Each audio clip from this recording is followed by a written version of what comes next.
What's going on, YouTube? It's your old buddy Big Rob again. Welcome to another edition of Big Rob's House of Entertainment. No Chinese food. So, last night, Saturday night, was the WWE's Royal Rumble. Gonna talk about that. Gonna give a rundown on the matches, a little bit of thoughts when I have them, and just what I enjoyed about the show.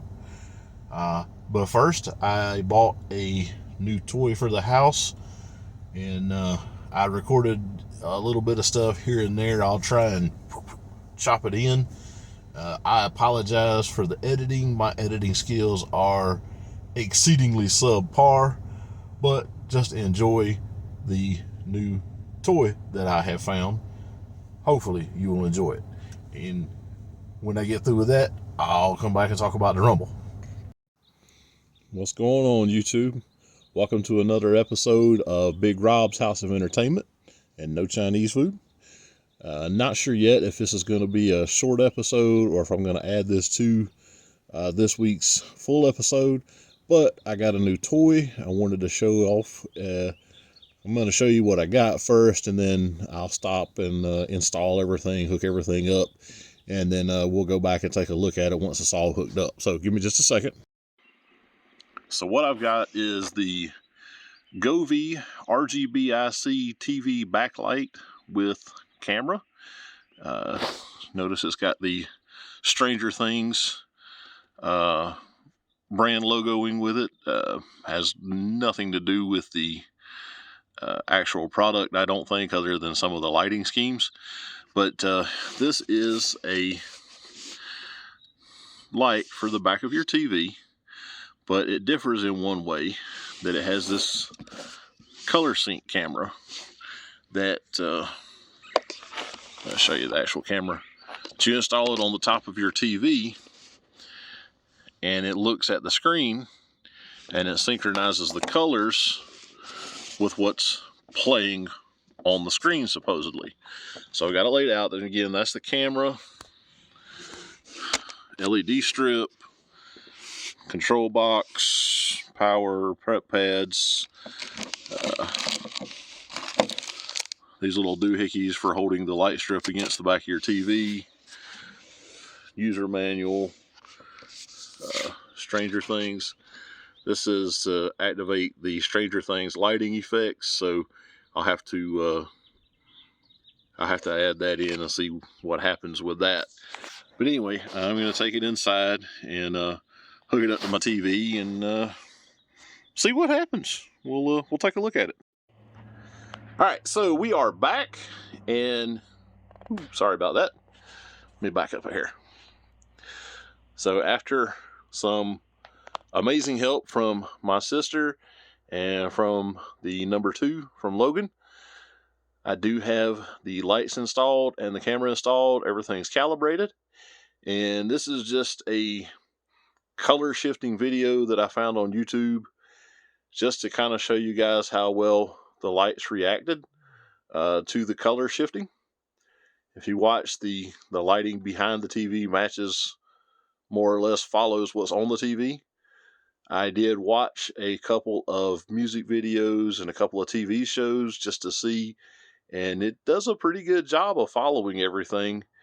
I just figured this would be the easiest way to show you guys so you could see what was going on.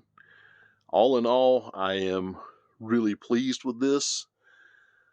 I personally would not have bought this thing at retail price, because retail price was like $90. However, I did find it on clearance. So if you are interested in these, I got them at Walmart.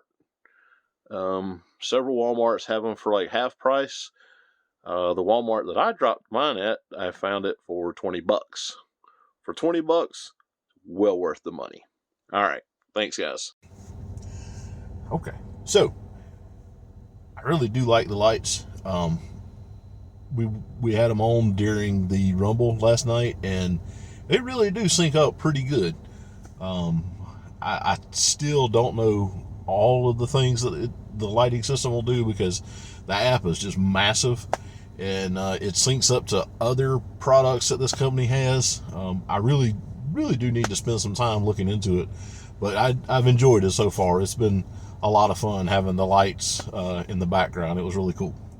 So on to the Royal Rumble. I always love the 30 man, 30 woman battles. A lot of fun. Usually some high spots, usually some low spots, but always pretty fun. This year, things kicked off with Michael Cole and Corey Graves at ringside, and then the return of Pat McAfee. I don't have any idea why I was happy about this, but when Pat McAfee's music hit and that dude came out and got at the commentary, I was really happy. No idea why. I don't know anything about Pat McAfee. I think he was a sports ball player or something. I really don't know.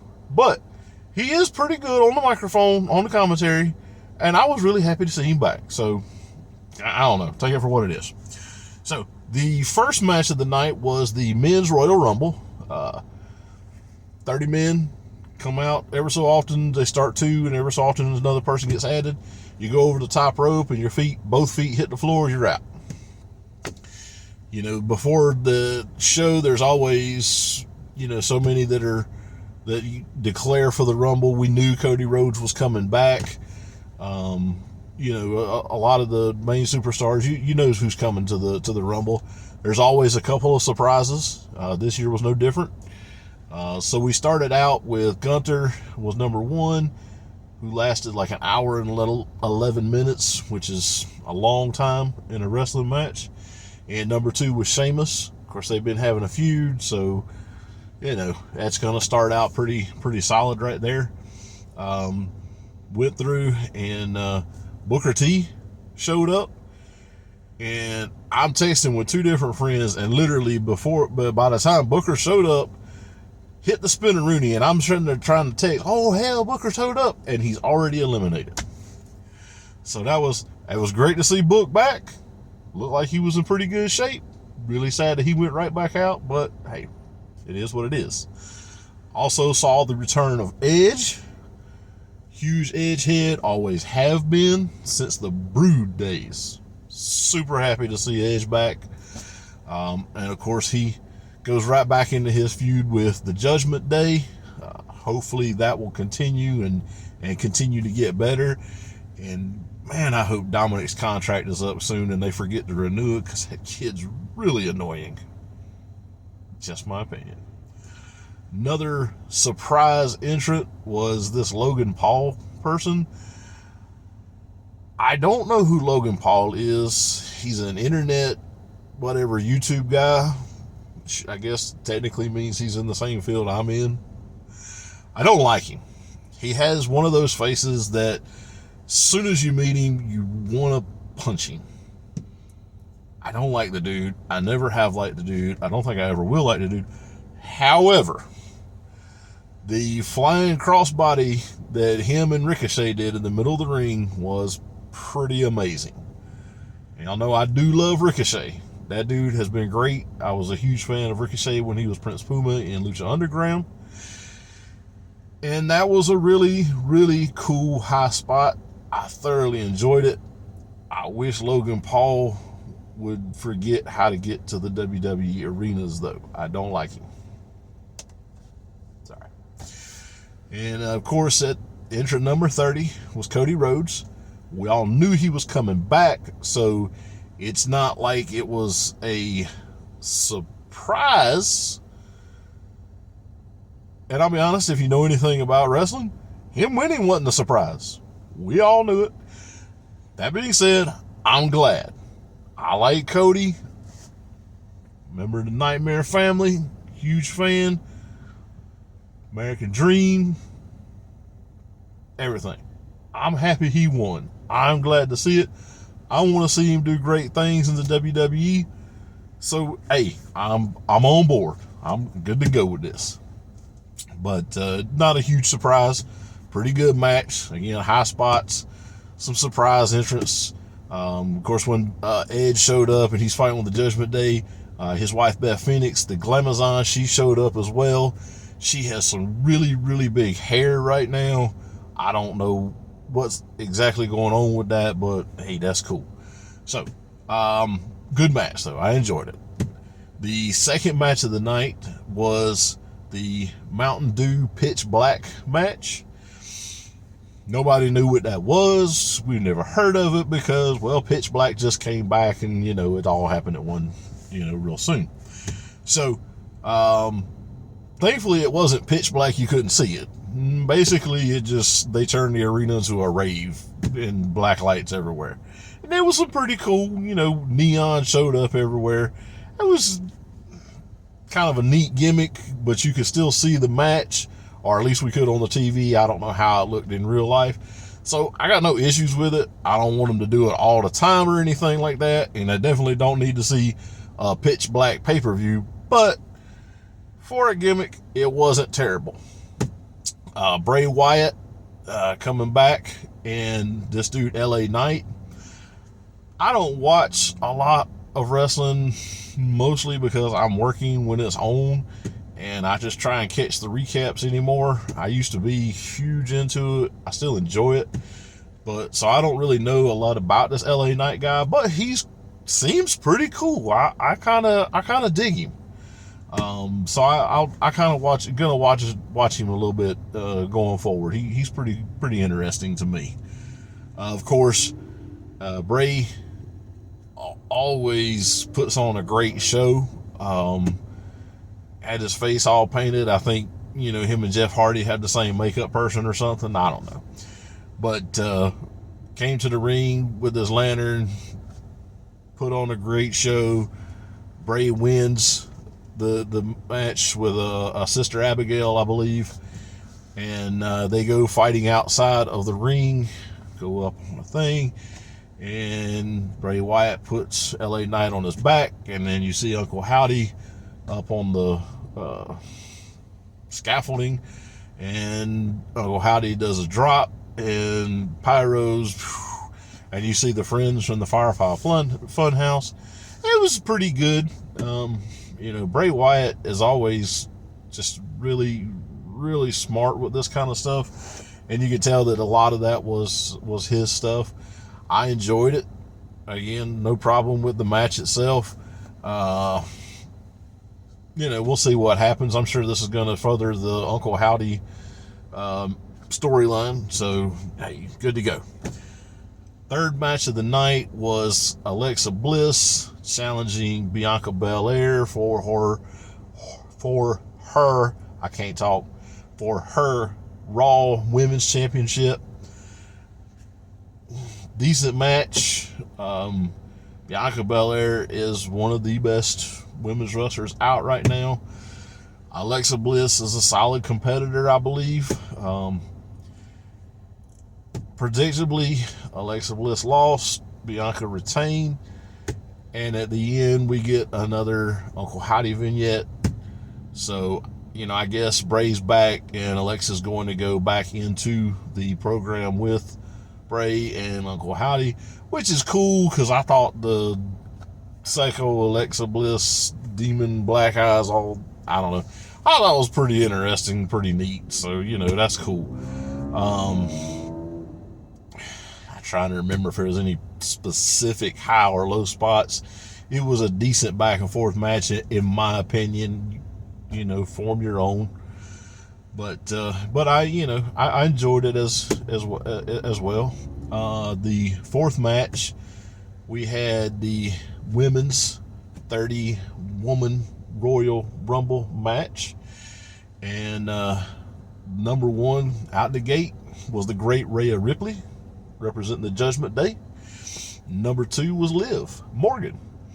And these two had a really good run together for a while, and then a really good run where they were competing against each other, and they went right back into it. Rhea is just so much huger than tiny little Liv Morgan, but it was still a really good beatdown. They were going at it, be back and forth on each other. And both of these ladies, they went the distance. They were the first two in, and they were the last two.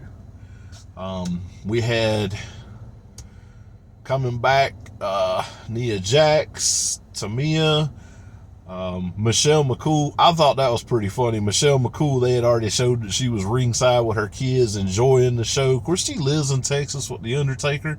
They're married happily. And so that you already knew she was there, but then her music hits and she's just sitting there with her Coca-Cola and she's like, oh, okay, I guess I'm gonna compete. And she takes her hoodie off and there she goes. So I was kind of pretty interesting. It's a little bit different, a little bit neat. You know, I thought it was cool that Michelle was in there again. She hadn't wrestled in a while, full time at least, but you know, I thought she was a pretty good wrestler. I enjoy watching her. She's decent, a good worker. So again, several returning faces. Chelsea Green came back in and put right back out. That was a quick one. I think they said 5 seconds in the ring or something like that. That was kind of messed up, but you know, I'm sure she's under contract now, so I'm sure we'll see more of her. Becky Lynch fighting all 3 members of Damage Control in and out of the ring. I hated how quickly Becky was eliminated, but let's just be honest, at this point in her career, Becky doesn't necessarily need a title because she is over. She is the most over. Her Charlotte Flair, you know, they're up there. They don't need a title necessarily to be the best. You just know they are the best. And so I wasn't too upset that she didn't win, even though I'd prefer her to win because I love my Becky Lynch. But her and Damage Control fighting was pretty good. Let's see. I'm trying to think what else. Roxanne, I'm going to say her name wrong. Perez from NXT Women's Champion. And if I got her name wrong, I am so sorry. I'm doing this from memory, y'all. I wrote down notes and left them at the hotel. But anyway, the NXT Women's Champion, Ms. Perez, she came in. She made a pretty doggone good showing. She, again, got out. She didn't win.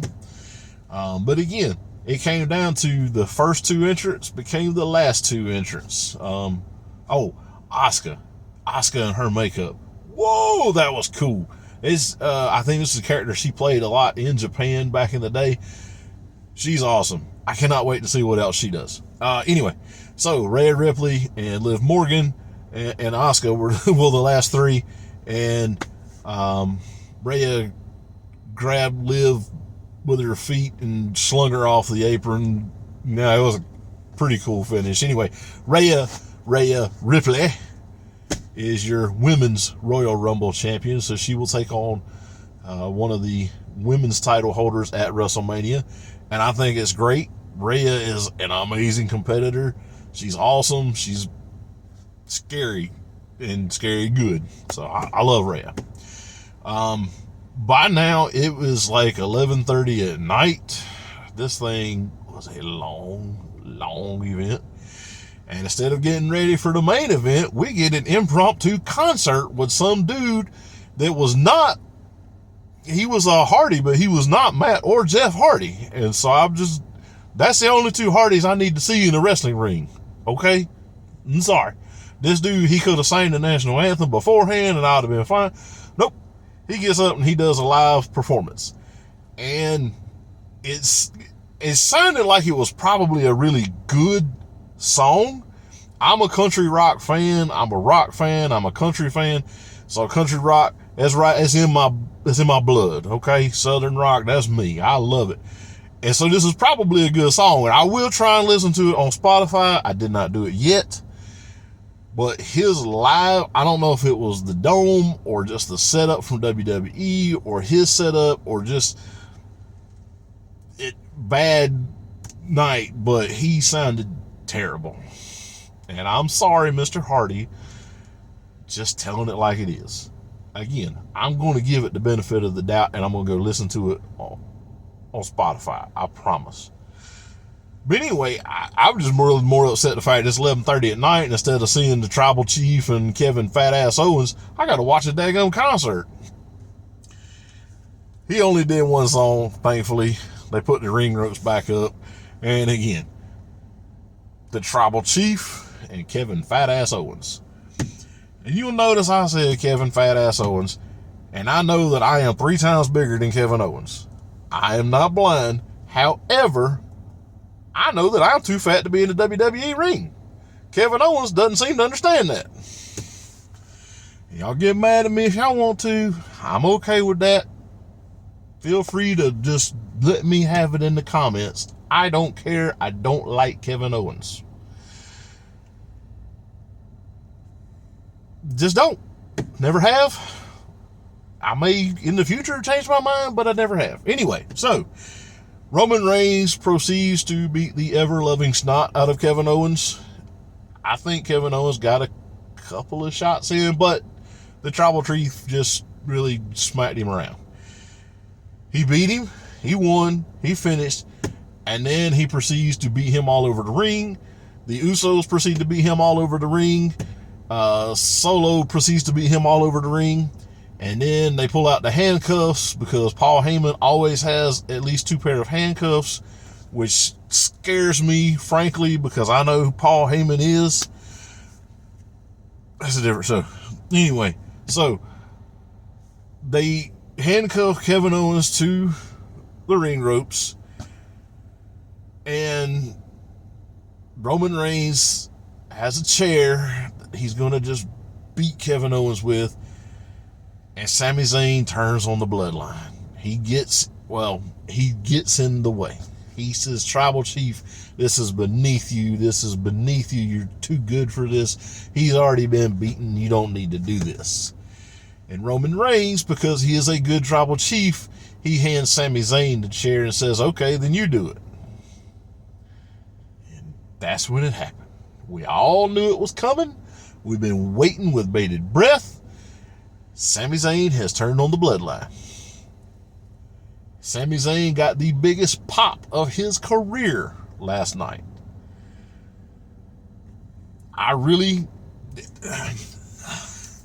This storyline has been running for a couple of years now, okay? Roman Reigns has been the champion for 900 plus days. That's over 2 years, almost 3 years. So this storyline's been going, been building. I'm hoping that they keep going and that they can figure out a way to legitimately turn the guy that was in the giant mousetrap match with Johnny Knoxville into a contender for the world championship. I don't know that, but I really, really hope so, because I now care about Sami Zayn, and I don't want to, but I do. What I found even more interesting, personally, was when Sami Zayn turned on Roman Reigns and hit him with the chair, and then everybody's doing the beatdown on Sami. Jey Uso slid out of the ring and walked away from his brother, the Tribal Chief, and Solo, and the Wise Man. And I can't wait to see where that goes. I'm more interested in that than the other. Just me. I don't know. But anyway, that was the end of it. The turning that we all knew was going to happen. So I thought it was a decent pay-per-view, or premium live event as they are now. Not the greatest I've ever seen. I've seen better. I've seen way worse too, but it was decent. And we'll see what else happens. Thank you for hanging out with me. I enjoyed running my mouth about wrestling again. I will probably run my mouth about wrestling next time I see a pay-per-view premium live event. I just a second here want to take a second to.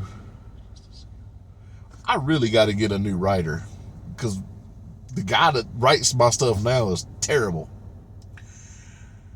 So I wanted to take a second here, and wanted to thank my buddies Hassel and Monster over at the Nerdy Man Room show. Hassel did a quick preview video yesterday before the Rumble, and I told him I would do the after show. But go listen to those guys. Check them out. They're all over social media as well. They're pretty interactive. For all your comic, superhero, Lego, Barbie, My Little Pony, Warhammer, D&D, Pokemon, sports cards, Hot Wheels, Star Wars, Star Trek, board games, puzzles, anything else you need, go check out the Zone Collectables. They're in Tifton, Georgia, 305 Main Street. Also, the Zone Collectables on Facebook, the Zone Collectables at gmail.com. I'll pop their information up there. They've got everything. If they don't got it, they'll get it. And they are super cool human beings. I love them to death. And I try and visit their store and spend money as often as I can. If you enjoyed what you saw, like the video, hit the subscribe button, hit the notification button so it lets you know whenever I drop some new content. It's not always about wrestling. Sometimes I just tell you the stupid crap that I did, said, seen, or thought about during the week. Drop me a line. Let me know if you enjoyed it. Comment, question, concern, angry outpost. I don't care. Just, let me know you're here. I enjoy doing this, and I hope you enjoy me doing this. So let me know what you think of it. You can find me on Twitter at Alan Baldwin. I'll throw that down there in the show notes somewhere. Eventually I may reopen my Facebook page and stuff like that, but right now I don't have it just because I don't know. Anyway, I will be back next week with another show. Hope you guys have a wonderful week. Hope you gals have a magnificent week. We'll see y'all later. May the force be with you.